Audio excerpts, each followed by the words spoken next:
Hello, beautiful people, and welcome to the R&D show. We're your hosts. I'm Shad. I'm Ryan. And you're tuned into the R&D show. Yeah. Yeah. So hopefully y'all have been watching our previous videos and enjoying the content, leaving us some feedback and giving us some thumbs up and sharing. Share the content and make sure that you subscribe to the R&D show. Yeah. Thank you for showing us love and please share. Yeah, absolutely. So hopefully everybody is feeling good, feeling great on today. And we're gonna jump into some hot topics, starting with the beautiful Kelly Rowland. Okay. Who does Kelly Rowland think she is? I mean, she's Beyonce's best friend. She's a member of Destiny's Child. She is iconic. She is beautiful. She is everything. She is graceful. So that's who she is.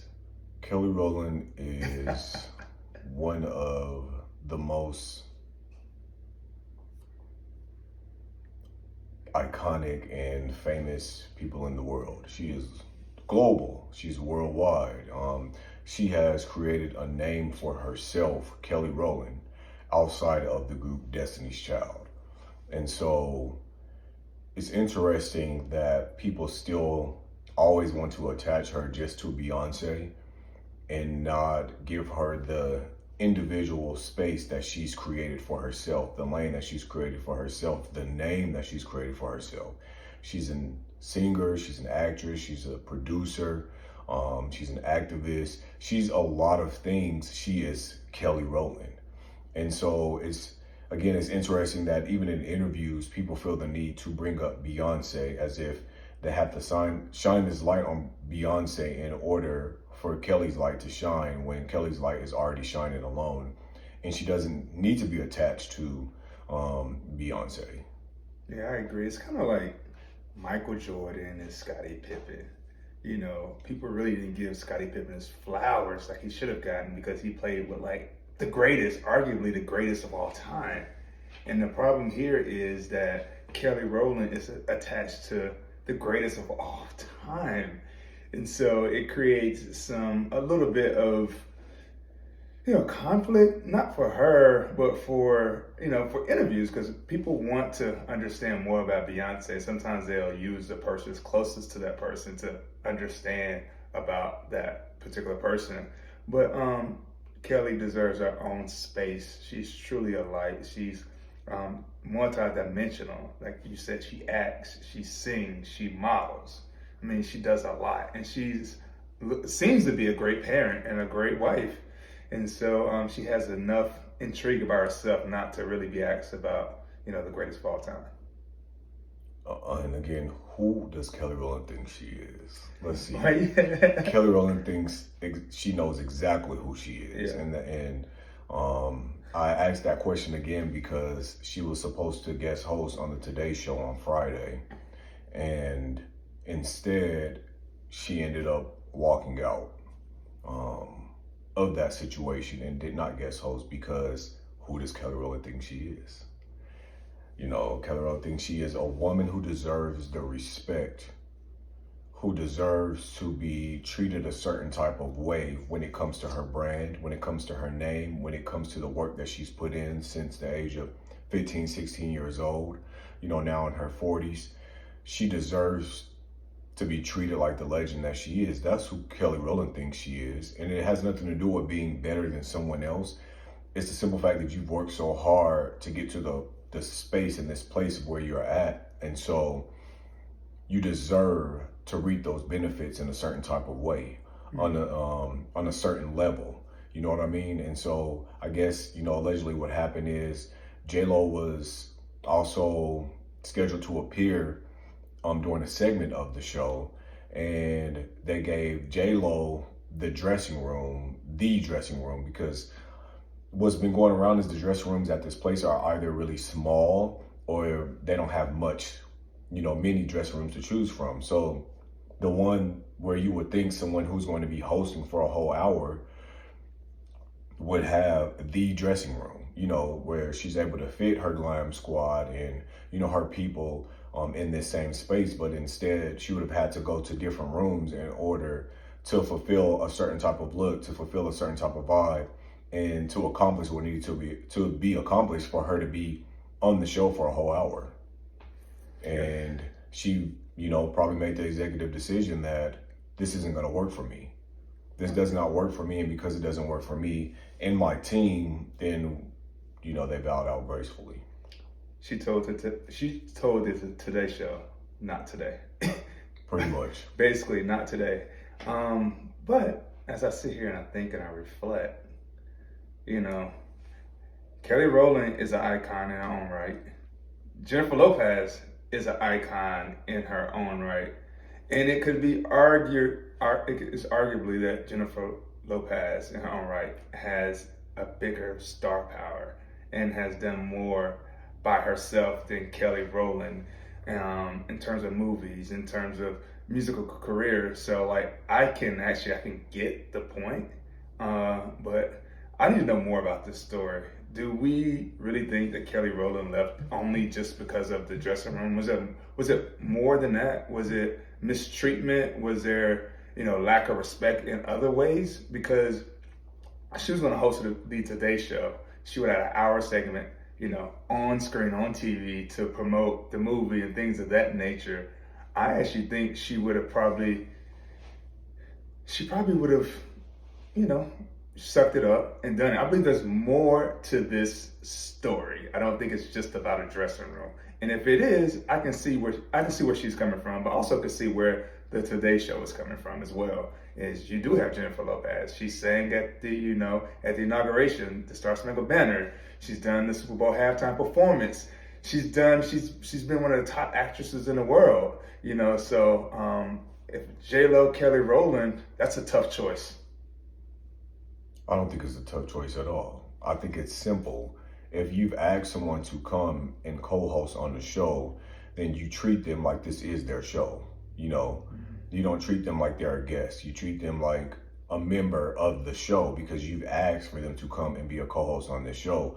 So that environment should be more than welcoming, regardless of the big name that may be up next to come and do a segment to talk about their movie or their music for a good 5 to 7 minutes. This lady is here for a whole hour to co-host because she was asked to co-host on this show. So you would think that the treatment would be different, regardless, again, of whoever the name is. Treat people the same way that you want to be treated. And she shouldn't have to suck up anything. She should be able to have these things that she's worked so hard to be, like I said, in the room. She's worked so hard to create a name for herself outside of Destiny's Child, outside of Beyonce. And so she deserves that respect. And we don't know the whole situation. We don't know what transpired. This is what's floating around. But what we do know is Kelly Rowland has always been very gracious. She has been. She's been very kind. She's always loving and supportive. She speaks up and speaks out for what's right.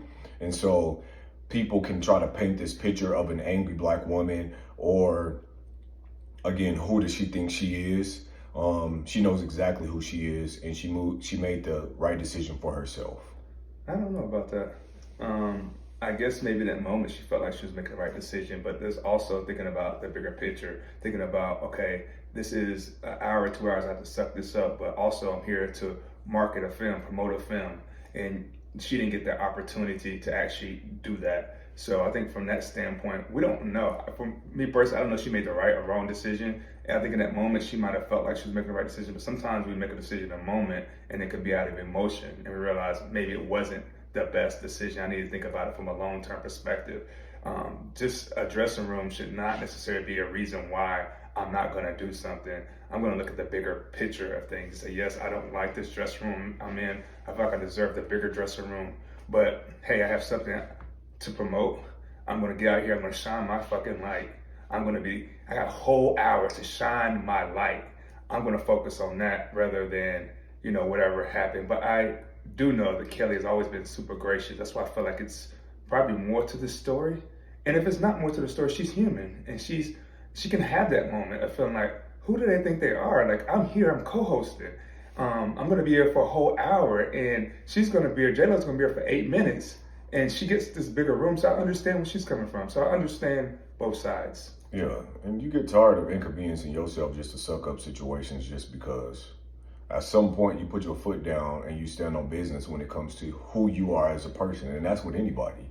You know, if you don't put your foot down, then people are going to continuously treat you the way that they think that they should be able to treat you, and you haven't given them that permission to treat you that way.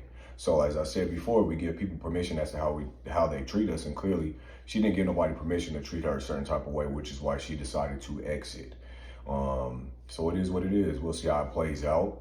Well, if the truth will come out, if the Today Show will speak out on Monday and say what really transpired. And they're good at speaking out because it's Hoda and who's the other host? I forget, but Hoda, I love Hoda. So I just can't imagine this happening with so many great women. I love Hoda, I love Kelly, I love J-Lo. I just feel like there's something more to this story. Maybe she would actually promise that room, and then they end up giving it to J-Lo. So then she was upset about that. So I think it's something deeper to the story. But we shall see what happens. We shall see. And I'm pretty sure they're going to speak about it on Monday. So yeah, folks will be tuned in. Maybe they'll have her back, but also I don't want to bring it back because I did think about this. It's not just about Kelly. It's also how you're treating Beyonce's best friend too. I know we're not making it about Beyonce, but you do want Beyonce to come on the show at some point, and if you mistreat her best friend, so yeah. There's consequences. There's consequences. Every choice and decision has a consequence, whether it be good or bad at the end of the day. So we'll see how this plays out. Yeah. Now we can segue into Beyonce. Beyonce released 2 new songs during Super Bowl Sunday after the halftime show.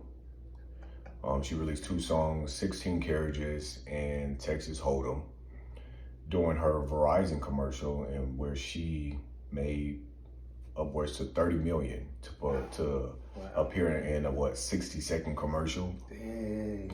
And at the end of that commercial, she broke the internet by releasing 2 songs, and then also letting us know that Act 2 will be dropping March 29th. 3/29. She's always like creative in how she releases new music. Who's releasing new music using a Super Bowl commercial? That's cutting edge. That's not been done before. So, I mean, I respect it, but I also see another side of this, which I'm sure we'll get into. Yeah, Beyonce has changed the game of the music industry. She's not the queen of the music industry for no reason. She's very innovative. And so she is the reason why people drop on Fridays now. You know, before music used to drop on I think a Monday or a Wednesday. Now music drops on Friday because the Beyonce album dropped out of nowhere on a Friday. Everything dropped that Friday. And so she changed the game as to now people make these drops on Fridays. Also the way that people time their drop, their package delivery, the way that they lead up to it. She's so innovative that she has given the blueprint now that many artists try to follow when it comes to their music and the way that they do their videos and how they release these things. So she continues to be innovative in her drops in the way that she maximizes her time and capitalizes off of every opportunity. So the way that her brain works, it's amazing. Yeah, it's so interesting because early on people said Beyonce's not smart, Beyonce's not articulate, all this stuff. But Beyonce's a freaking genius, like a musical genius, and also from a business perspective. You know, she may not be as articulate as people would like. I think she articulates herself fine, but that mind and her business savvy is top notch. It's one of one. Yeah, one of one. She's definitely one of one. And so people know I love Beyonce. My top 2 is Beyonce and Usher. And I've been A1 since day 1 with Usher. So of course our focus during Sunday, a lot of us tuned in and watched the Super Bowl strictly for Usher. And congratulations to Usher for having the highest viewed Super Bowl halftime performance in history. He broke Michael Jackson's record, and he broke Rihanna's record from last year. So congratulations to that man. A lot of eyes. And not only that, his tour is selling out like crazy, to the point where he's added like 6 shows in Atlanta and 4 shows in other cities and 3 and 4 shows in all these cities. He has to come back because it's selling out. the demand is crazy, which I think it would be tough not to think that the demand for him wouldn't have been crazy based off of his residency and how amazing that was and how everybody spoke about it. Almost every A+ celebrity attended the residency. So it was nothing for him to think that, hey, I don't know how this tour is going to perform. Oh, it's over and outperforming, probably far beyond his imagination, which is a beautiful thing. So congratulations to him. And so the talk has been, did Beyonce overshadow his moment by dropping her new music?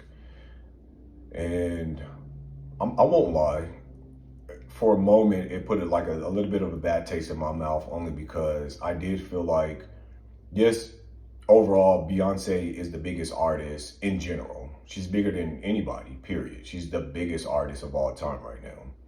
And so, of course, the conversation would easily turn into a Beyonce conversation. And she did break the internet like she said she wanted to do in that commercial.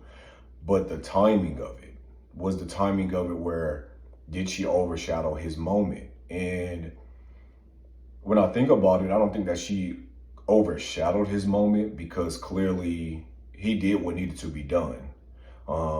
Usher went out there and performed one of the greatest performances in Super Bowl history. Why? Because his mic was on and he gave us live vocals, which is tough to do. A lot of people do not do that in a venue like the Super Bowl, because sometimes it doesn't pick up well on television, or it bounces off of certain things. And so a lot of people use a backing track and choose to, lip sync. The man danced and sung and just gave us visuals. He gave us some of his amazing catalog. He gave us moments that we are still talking about. And so it's a beautiful thing to see Usher at 45 years old present this blueprint and this masterclass for these other artists to follow. And for us to,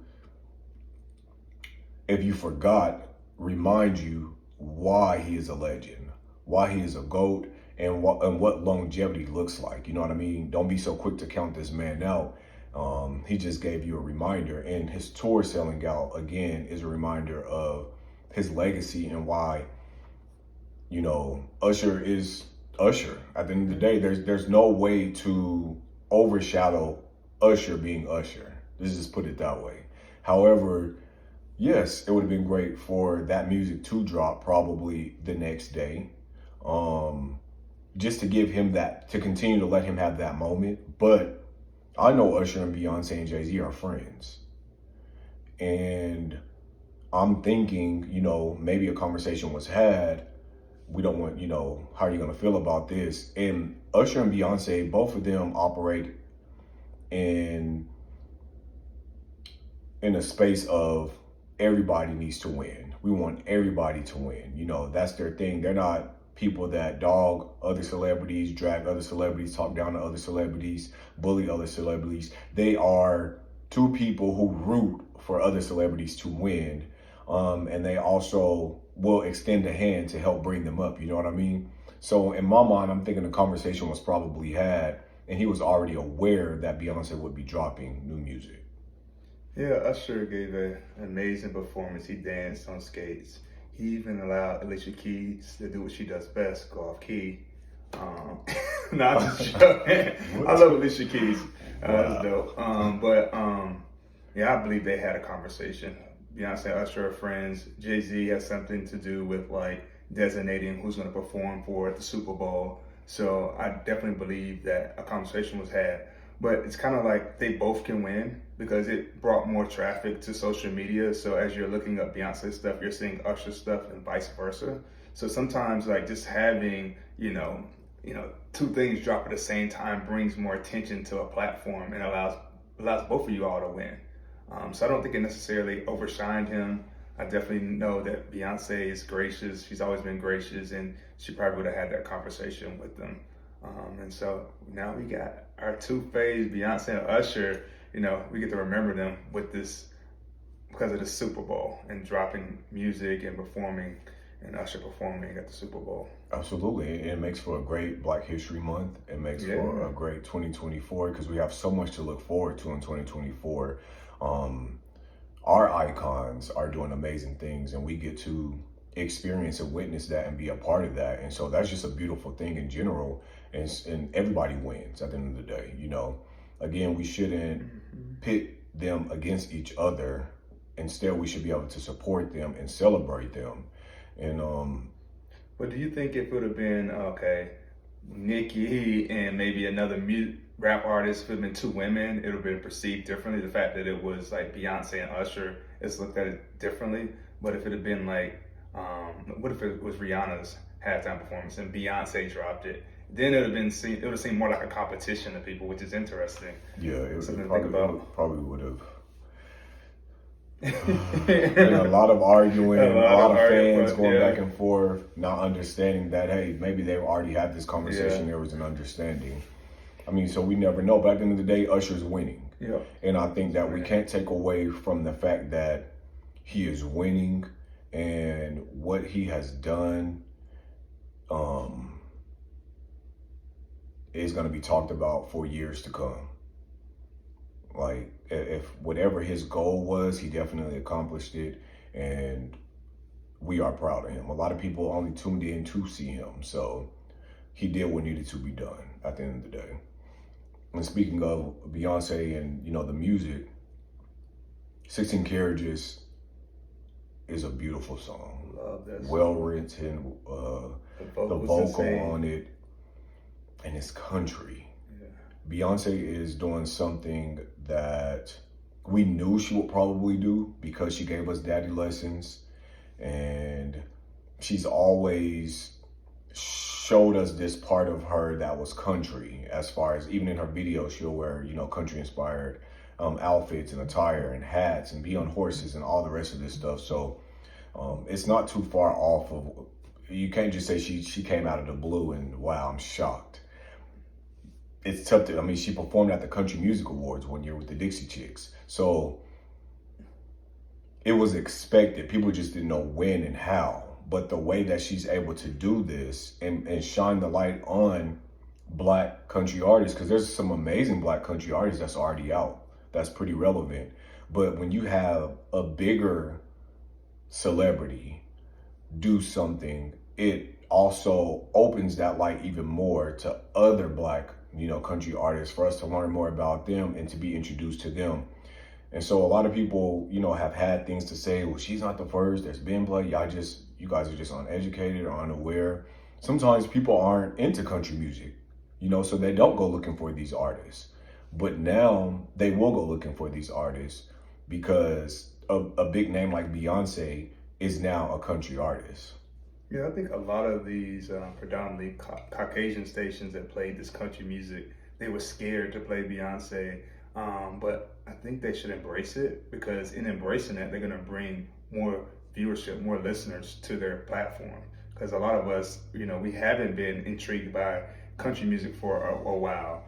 We love the Grammy performance that included Tracy Chapman. That was epic. And that opened some eyes, but having an icon like Beyonce in country, you know, just opens the door for other Black artists to go there, and also more viewership as well for and listeners from, you know, Black people. Absolutely. So they should embrace it. Hopefully they are embracing it.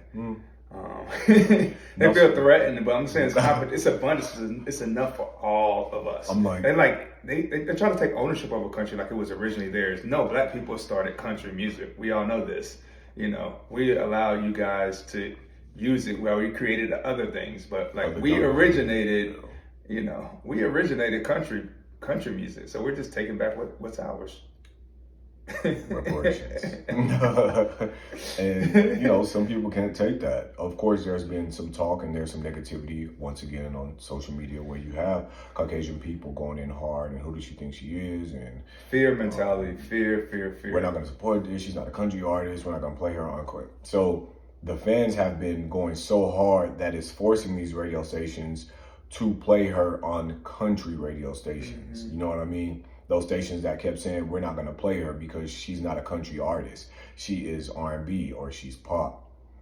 she's a country artist. They even had to go back Yeah. and change the genre underneath the song from pop to country.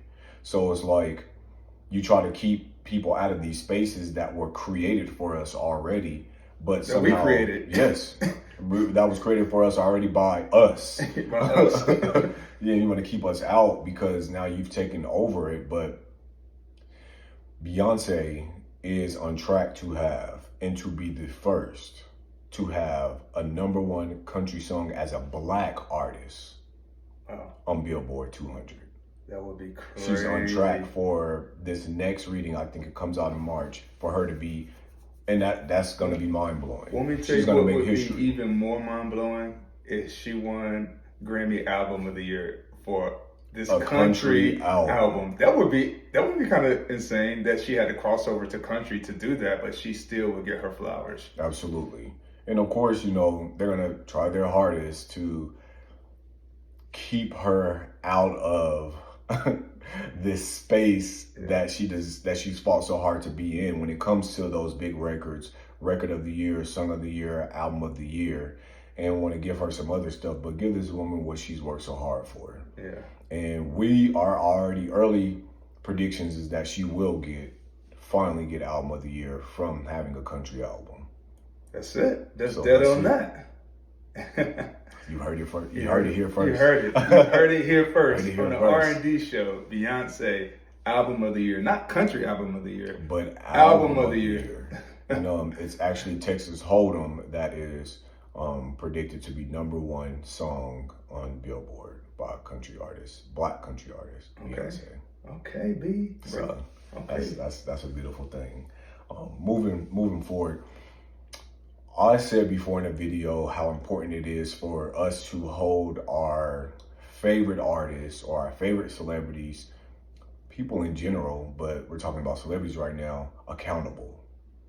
You know, you can't be just a yes man or yes ma'am fan of these people and not hold them accountable as if they're not human beings too, right? Where we going? Everybody knows. Everybody knows. Beyonce, Usher, Monica. Okay. I'm A1 since day one when it comes to R&B singer, Monica as well. Grew up loving Monica, and I still love Monica to this day. There's plenty of reasons why I love her. But I'm gonna be honest, you know, Monica has not given a great performance in probably a year and a half or something like that. Vocally, she has not given a great vocal performance on stage live. And she continues to go on these tours or do these festivals. And I keep seeing all these videos floating around of these horrible vocal performances. And now she is scheduled to go on tour with Nicki Minaj, which is a very long tour that she's going to be on. Why? The money, the check. and I get the money and the check, but you don't want to damage your legacy by having a terrible vocal performances, right? Because her performing on tour is going to be, they already are saying, why is she performing? Like, why is she going on tour with Nicki? That doesn't make any sense. It's really not going to make any sense performing in front of the Barbs, who are some of the toughest. And maybe she'll rap. Maybe she'll switch it up. No, she's not going to rap. Why isn't her team putting her on vocal rest and getting her a vocal coach and just being like, hey, baby, you need to take a year off. So we gotta fix some things. We need to work on some things instead of just allowing her to continue to be out here. And it's kind of embarrassing. Because she feeds her team, and these tours are paying for them to be fed. And as long as people are still going to the concerts, Monica is still performing, despite that it may be somewhat damaging her reputation. But we always know what Beyonce. I'm gonna say Beyonce, but Monica. We always know with Monica, she has probably reached her peak. And she'll probably be remembered for the music she's already done. And she has a legacy already, and it's going to be tough to taint that legacy. But that legacy is slightly being tainted. But when I think of Monica, I don't think of her today. I think of her like 10, 15 years ago, the music she did back then. So she always has a special place in my heart. But I would like for her to, be at her best. Absolutely. Whatever she does, be at her best. And also, you're bringing, especially if you're going to be on tour with Nicki Minaj, it's even a younger generation. And now they're going to be exposed to you. And so I want them to be exposed to you how we were exposed to you. Absolutely. As an incredible singer and artist. And it's tough to watch as somebody who is a huge fan of someone and loves them, aside of them being an artist, but just love the life that they live and what they stand for, because she is a very gracious, amazing woman, a beautiful spirit, another person who, advocates on behalf of what's right, stands firm on business, and you've never seen her in drama or mess. She's not a hateful person. She's another one also that gives people their flowers and also, takes the hand of new artists and helps to guide them as well. But she's needing some guidance now. And that's okay. I just feel like as someone who genuinely loves her, it's tough for me to see her going out bad, put it that way. Because if you can remember when Whitney Houston's voice started to fade away, it was tough for people that have always loved her to start to remember this Whitney Houston. You know what I mean? Like the Whitney that could just sing and sing and sing. The conversation turned into, oh, Whitney's voice is terrible. Whitney shouldn't be trying to sing and perform and do these records. Like, her voice is gone. Like, she's damaged her career. Her voice, she's damaged her voice. Like, this is it. That would be the talk that was left with. Because even now, people are like, they listen to Whitney and they can't. It's hard for them to accept the fact that she passed away with her voice not being the voice that it was before. Yeah. So hopefully her team and the people around her will start thinking about the long term. I think they're so focused on the short term. Let's get this money. Let's think about Monica's longevity. Yeah. She's not necessarily a performer that's going to be dancing and stuff like that. So she really could be singing and performing into her 70s and 80s, Absolutely. But like not having the proper vocal rest and not performing at a certain level, people are not going to want to pay their money to see them. Because I'm not paying my money. I love Monica as much as I love her. She's performed. I've had at least 4 opportunities within the last maybe 6 months to see her live. Absolutely not. I'm not paying my money to be disappointed. I will like throw on a record and listen to her and listen to all my favorite songs by her. And even Monica herself, like you just said, you remember Monica from, the music that she put out before. Those are the songs that she performed. She don't even perform new songs. She'll perform her songs from years ago because, of course, those are hits, but sometimes you want to hear the new stuff. And she's been dropping a new album for about 4 years now, and it hasn't come out yet.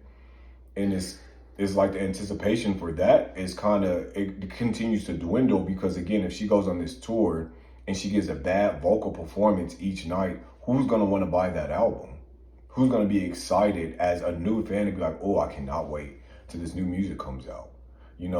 That's what I'm saying. You have to be very careful and think about not instant gratification, but the long run. Because if you do want to be an Aretha Franklin or Patti LaBelle or Tina Turner, Diana Ross, Anita Baker, those of them that have, even a Mariah Carey who's preserved their voice. And Mariah, she has her moments, but she's still preserved to where she can still perform and people will still pay their money to come and see her. If you do want to be on that level well into your 50s, 60s, and 70s, you got to think now. I have to do something now. I wonder also, like, it could be financial, but it also could be something deeper. It could be mental. Money. It could be mental. Yeah. But people that have money want more money. True. True. But it could be mental. Like, I don't want to take a break because I have to sit with whatever I may be wrestling with or dealing with. So I need to be on the road. I need to be in my element because I don't want to deal with like personal life. And so I don't know if that's the case, but it could be the case. But she's also the type that's like, I like to be home with my kids. I don't like to do this, that, and the other because I like to be, present with my children. we don't know what it is and why she continues to just go hard, because she literally is nonstop. Monica literally tours and performs throughout every year. There's not a space of just a break. I always see that she has this going on with performing.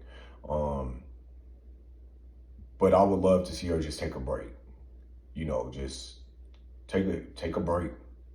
Just take a break, and while you take a break, then do some vocal lessons and vocal classes, just to continue to train. Because, you know, when you're an artist, you want to be the best. Absolutely. We know Beyonce, we know all these other artists that continually to train.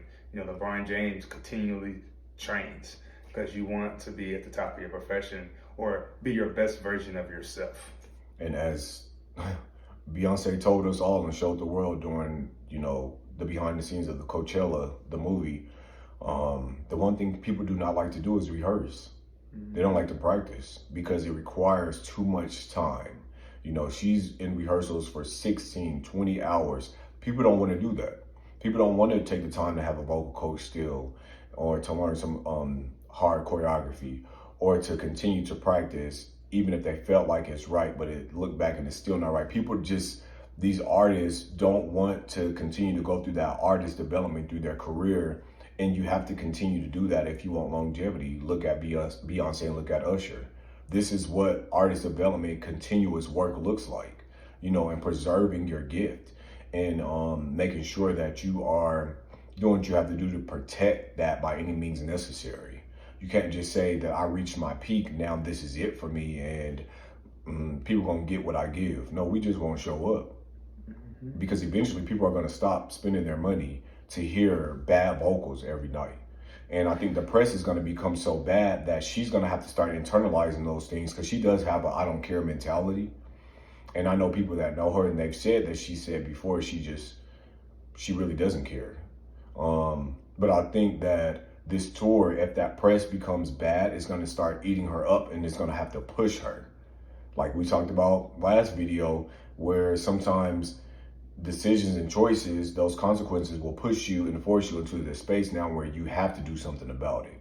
Yeah. And so that might be the outcome. It might be. It seems like we're headed down that route. Yes. It does. You know, it might be just people not showing up at her concerts. It might be like the bad press. Might be I would say a really embarrassing vocal moment, but she's definitely had those, and she's just like, I don't care. She keeps doing it. She just keeps doing it. Like, whatever. I'm on the cook. People gonna come in. Yeah. I'm like, nah, you won't get my money. I love you, baby, but I just watch your pictures.